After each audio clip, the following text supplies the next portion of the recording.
तमिलनाडु 20,421 नए केस के साथ देश में पहले स्थान पर बना हुआ है। यहाँ कुल आंकड़ा 22,37,000 को पार कर गया है। प्रदेश में 434 मौत से अब तक 27,000 मरीजों की मौत हो चुकी है। वहीं पिछले 24 घंटे में 33,161 मरीज डिस्चार्ज होने से कुल आंकड़ा 19,65,000 के पार हो गया था। और तमिलनाडु में आज समाप्त हो रहे लॉकडाउन पर समीक्षा की जाएगी।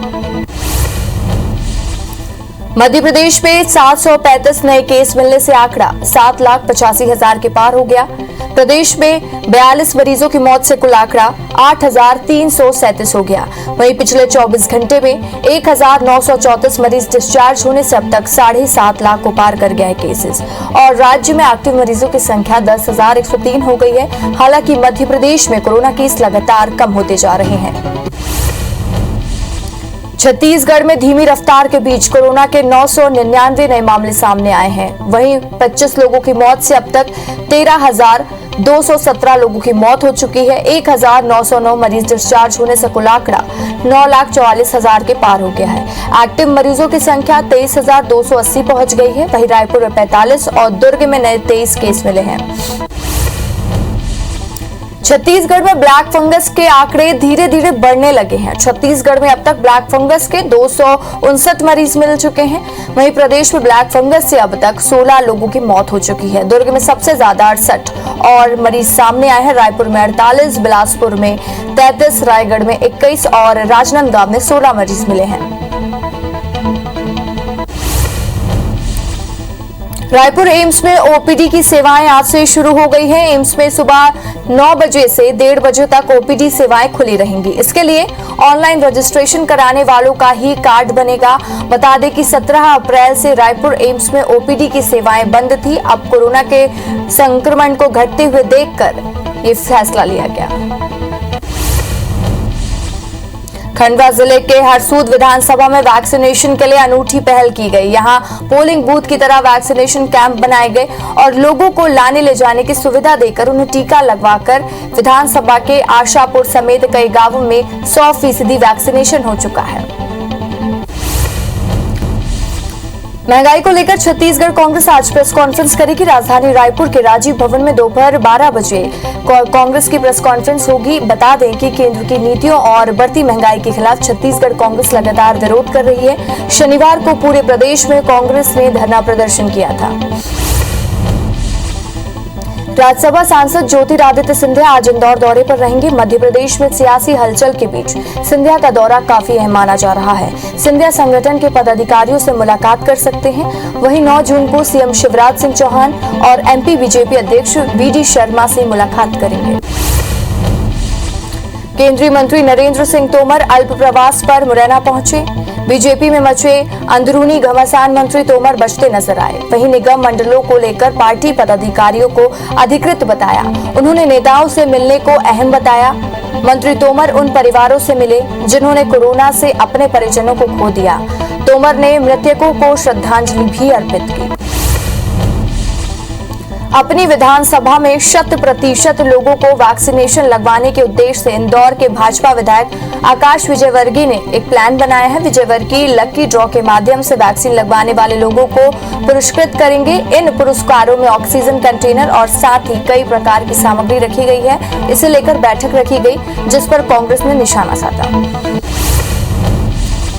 भोपाल में 2 जून को बीसीएलएल की बसें शुरू हुई थी, लेकिन अब 142 बसों को नहीं चलाया जा रहा है। बताया जा रहा है कि नगर निगम पर बस ऑपरेटर के 6 करोड़ रुपए बकाए हैं और पैसे नहीं मिलने पर नाराज ऑपरेटर ने बसें बंद करने का फैसला किया। हालांकि अचानक बसें बंद होने से आम नागरिकों को परेशानियों का सामना करना पड़ रहा है। रायपुर के महावीर नगर में रहने वाली 2.5 साल की बच्ची प्रनीना टंडन को champion book of world record में अपना नाम दर्ज कराया है। सिर्फ 2.5 साल की बच्ची प्रनीना को 28 राज्यों और उनकी राजधानी और केंद्र शासित राज्यों के नाम याद हैं। इसके अलावा वे सभी देशों के झंडे और ग्लोब पर सभी देश का मैप भी आसानी से बता लेती हैं। मध्य प्रदेश के बाद अब छत्तीसगढ़ स्कूली शिक्षा में पिछड़ गया है। हाल ही में नीति आयोग ने अपनी रिपोर्ट में खुलासा किया है कि छत्तीसगढ़ परफॉर्मेंस ग्रेडिंग इंडेक्स में 7वीं कैटेगरी में आ गया है। बता दें कि साल 2018 और 19 के मुकाबले इस बार छत्तीसगढ़ राज्य कमजोर रहा है और वहीं आयोग के लिस्ट में पहले नंबर पर कोई जगह नहीं बना पाया। बिलासपुर में एक ट्रैक्टर ड्राइवर की अमानवीयता की हदें पार हो गई। ड्राइवर ने सड़क पर बैठी गर्भवती गाय को जानबूझकर कुचल दिया, जिससे उसकी मौत हो गई। पूरी तस्वीरें सीसीटीवी में कैद हो गई। सूचना के बाद पुलिस ने आरोपी ईश्वर ध्रुव को गिरफ्तार कर ट्रैक्टर जब्त कर लिया। आरोपी ने जानबूझकर गाय को कुचलने की बात स्वीकार की है। दतिया के इंदर नगर के वार्ड 4 में रहने वाली रानी जाटव ने सभी भाई बहन अब पूरी तरह से अनाथ हो गए हैं। 3 महीने से इस परिवार को पड़ोस के लोग और सामाजिक कार्यकर्ता पाल रहे हैं। अनुसूचित जाति की बच्चियों के पास ना गरीबी रेखा का कार्ड है और ना ही किसी प्रकार की मदद मिल रही है। इन 5 बच्चों ने सोशल मीडिया में माध्यम से मदद की गुहार लगाई है। नरसिंहपुर के तेंदुखेड़ा में अपहरण की गई मासूम बच्ची का शव पड़ोस में सूने मकान में मिला। इस घटना का पता चलते ही क्षेत्र में तनाव बढ़ गया है। मामले की गंभीरता को देखते हुए नरसिंहपुर एसपी और एडिशनल एसपी मौके पर पहुंचे। क्षेत्र में भारी पुलिस बल तैनात किया गया और लोगों को समझाइश दी जा रही है। इधर एसपी ने दोषी को कड़ी सजा दिलाने का आश्वासन दिया है।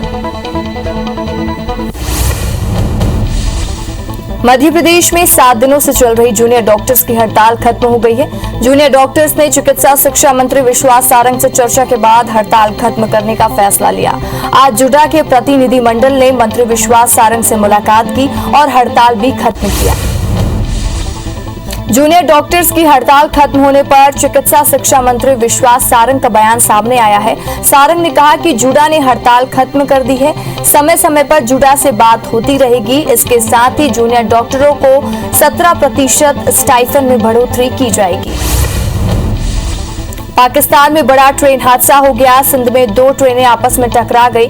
हादसे में 33 लोगों की मौत हो गई है, वहीं कई घायल हैं।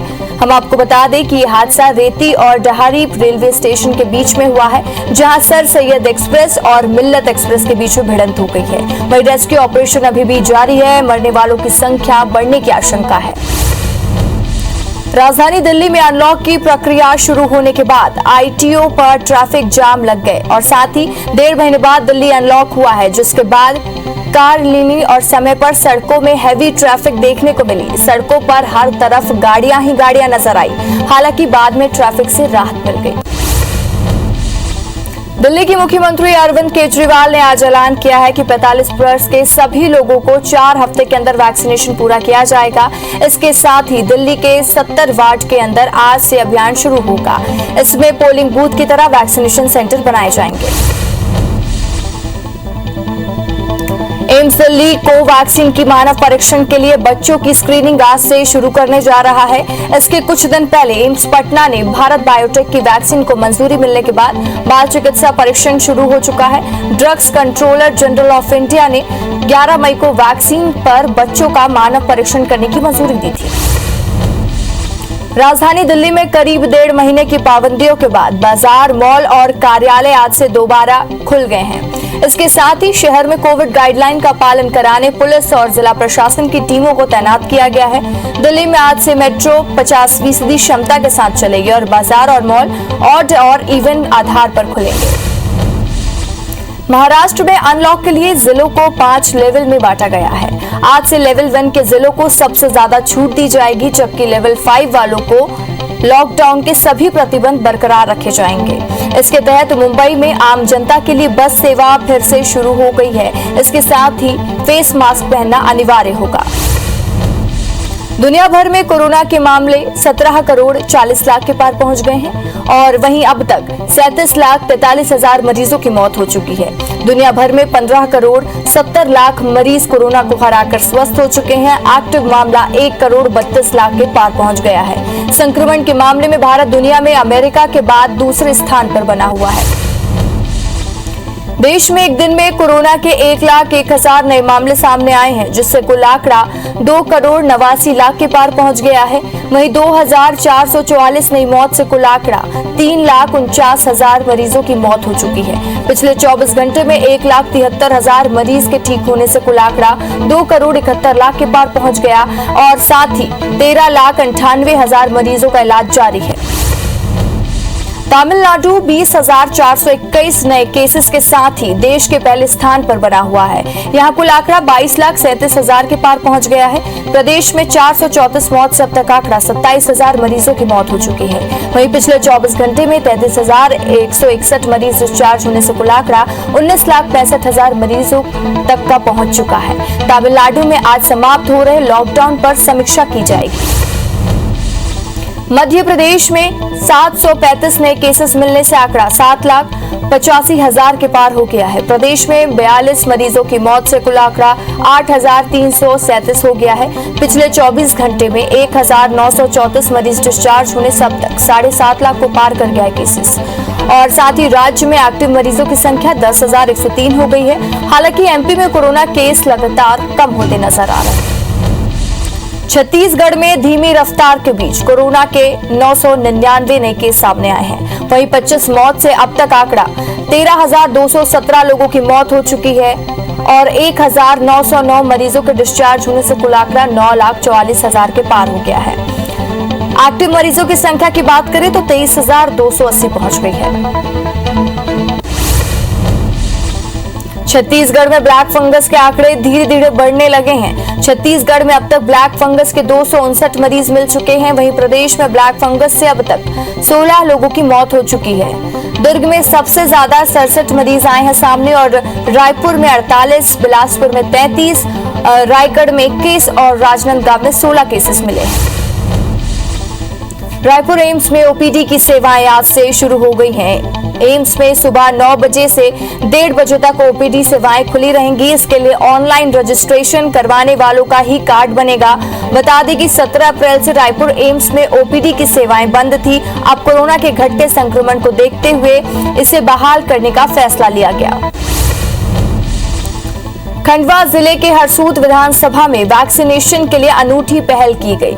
यहां पोलिंग बूथ की तरह वैक्सीनेशन कैंप बनाए गए और लोगों को लाने ले जाने की सुविधा देकर उन्हें टीका लगवाया गया। अब इस विधानसभा में आशापुर समेत कई गांवों में 100% वैक्सीनेशन हो चुका है।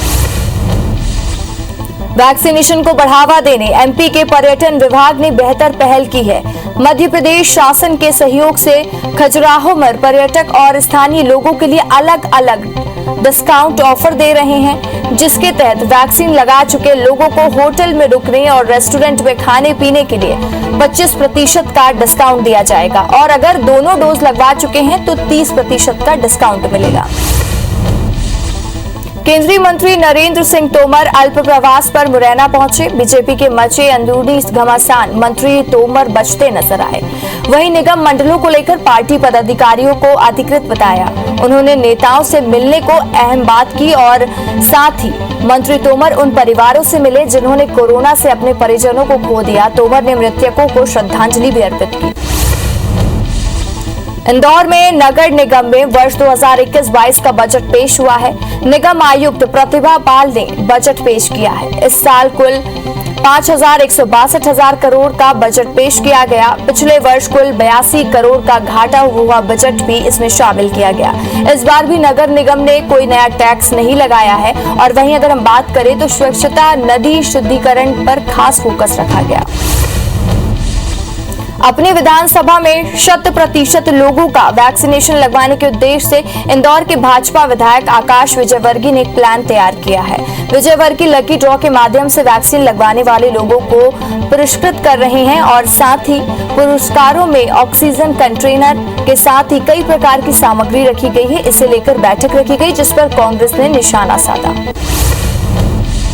एमपी में जूनियर डॉक्टरों की हड़ताल के बीच आशा कार्यकर्ताओं ने भी हड़ताल की चेतावनी दी है। आशा कार्यकर्ताओं ने दूसरे राज्यों के समान प्रोत्साहन राशि की मांग की है। आशा कार्यकर्ताओं ने 600 रुपए प्रति डिलीवरी से बढ़ाकर 1200 रुपए करने की मांग की है। साथ ही 25 दिन सेवा के बदले 30 दिन के भुगतान की मांग की है। रायपुर के महावीर नगर में रहने वाली 2.5 साल की बच्ची प्रणीना टंडन ने champion book of world record में अपना नाम दर्ज करवाया है। सिर्फ 2.5 साल की ये बच्ची प्रणीना को 28 राज्यों और उनकी राजधानी और केंद्र शासित राज्यों के नाम याद हैं। इसके अलावा वे सभी देशों के झंडे और ग्लोब पर सभी देश का मैप आसानी से बता देती है। मध्य प्रदेश के बाद अब छत्तीसगढ़ स्कूली शिक्षा में पिछड़ गया है।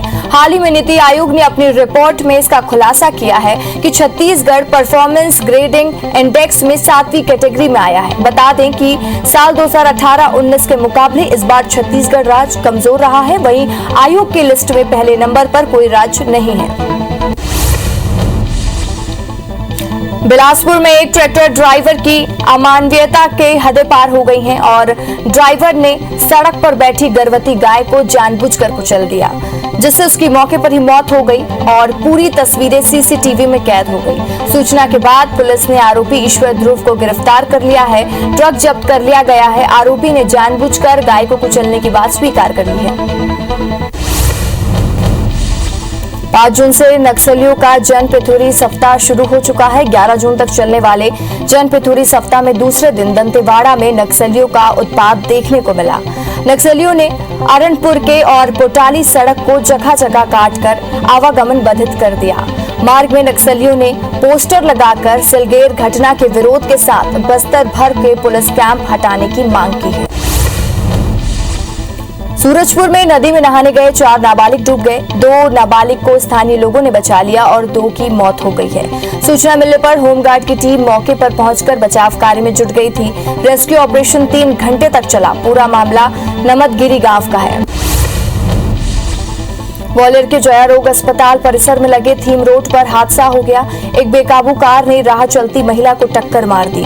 घटना के बाद मृतका के परिजनों ने और आसपास के लोगों ने जाम लगा दिया और साथ ही उन्होंने पुलिस पर पथराव किया। जब पुलिस शव का पोस्टमार्टम कराने पहुंची तो वहां उनके साथ मारपीट कर गोली चलाने का प्रयास किया गया। जबलपुर में देर रात 2 पक्षों में जमकर खूनी संघर्ष हुआ।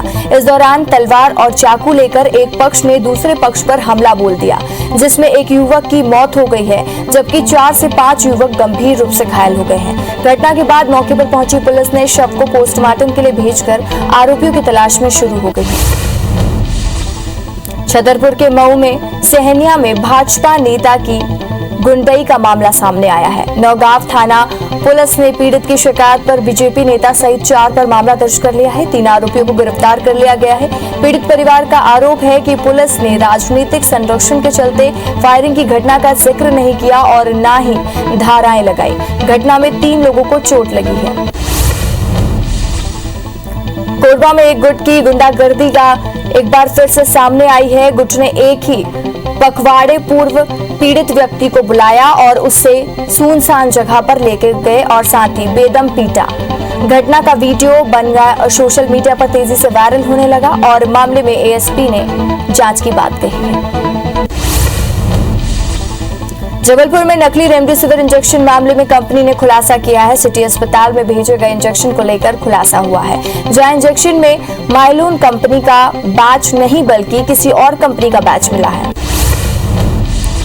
प्रदेश के पंचायत एवं ग्रामीण विकास मंत्री महेंद्र सिंह सिसोदिया ने ओएसडी बीके श्रीवास्तव का नाम लेकर महिला अफसर से धोखाधड़ी का मामला सामने आया है। जालसाज व्यक्ति ने महिला अफसर से मनमाफिक जगह पर तबादला कराने के नाम पर 25,000 रुपए अपने खाते में ऑनलाइन जमा करवा लिए। मंत्री ने ओएसडी के वहीं पर हबीबगंज थाने में एफआईआर दर्ज कराई है। रायपुर में गूगल कंपनी में काम करने वाली महिला मैनेजर के घर पर चोरों ने दिन दहाड़े लूट की घटना को अंजाम दिया। चोर ने घर का पिछला दरवाजा काटकर हीरे की अंगूठी समेत लाखों की ज्वेलरी लेकर भाग गए। फिलहाल गोल बाजार थाना पुलिस ने चोरी का मामला दर्ज कर जांच शुरू कर दिया है। लॉकडाउन खुलते ही अपराध बढ़ने लगा है, जिसे देखते हुए दुर्ग पुलिस ने गश्त के जरिए देर रात अभियान चलाकर गुंडे बदमाशों की धरपकड़ की। आज दुर्ग सिटी कोतवाली के सभी गुंडे बदमाश की परेड कराई गई। दुर्ग एएसपी और सीएसपी ने सभी को अपराध और नशे से दूर रहने की समझाइश दी। कल 57 आरोपियों को पकड़ा गया।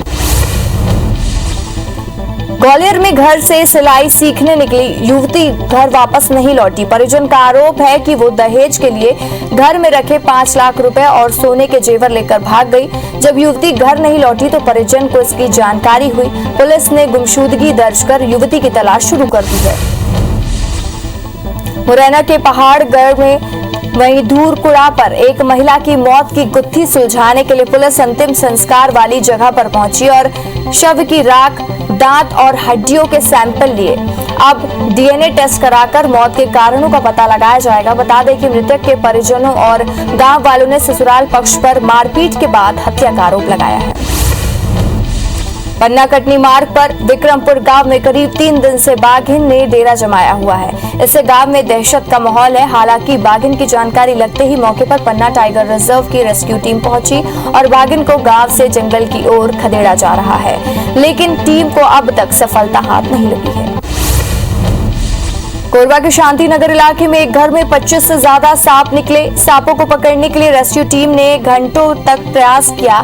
सांप को देखने के बाद बड़ी संख्या में लोग पहुंचे। रेस्क्यू टीम के जितेंद्र ने बताया कि सांप इतने ज्यादा थे कि वो गिन नहीं पा रहे थे। 25 सांपों को ही गिना गया है और भी सांप हो सकते हैं। अगर फिर से सांप निकलते हैं तो दोबारा पकड़ेंगे। लोरमी में लोगों के लिए लगाया गया वाटर एटीएम साल भर से बंद है और हम आपको बता दें, लेकिन नगर पंचायत ने अब तक इस वाटर एटीएम को ठीक कराना मुनासिब नहीं समझा है। नए बस स्टैंड के पास बने इस वाटर एटीएम को खराब होने से राहगीरों को परेशानी उठानी पड़ रही है। यही नहीं, नगर के वार्डों पर पानी की सप्लाई सुचारू रूप से नहीं है। कसडोल एसडीएम मिथिलेश डोडे ने कई प्रतियोगिता में बलौदाबाजार जिले का नाम रोशन करने वाले कसडोल के एक परिवार के सभी सदस्यों को सम्मानित किया। एसडीएम ने परिवार के उज्जवल भविष्य के लिए शुभकामनाएं दी। बता दें कि इस परिवार के सदस्य ने राष्ट्रीय स्तर पर कई मेडल जीते हैं। रतनपुर में सिद्ध शक्तिपीठ मां महामाया मंदिर के कपाट एक बार फिर से श्रद्धालुओं के लिए आज खोल दिए गए हैं। 56 दिन बाद मंदिर को आज से श्रद्धालुओं के दर्शन के लिए खोला गया है। सुबह 7 बजे से शाम 6 बजे तक श्रद्धालु माता के दर्शन कर सकेंगे। दरअसल लॉकडाउन के दौरान सभी धार्मिक स्थलों को बंद कर दिया गया था।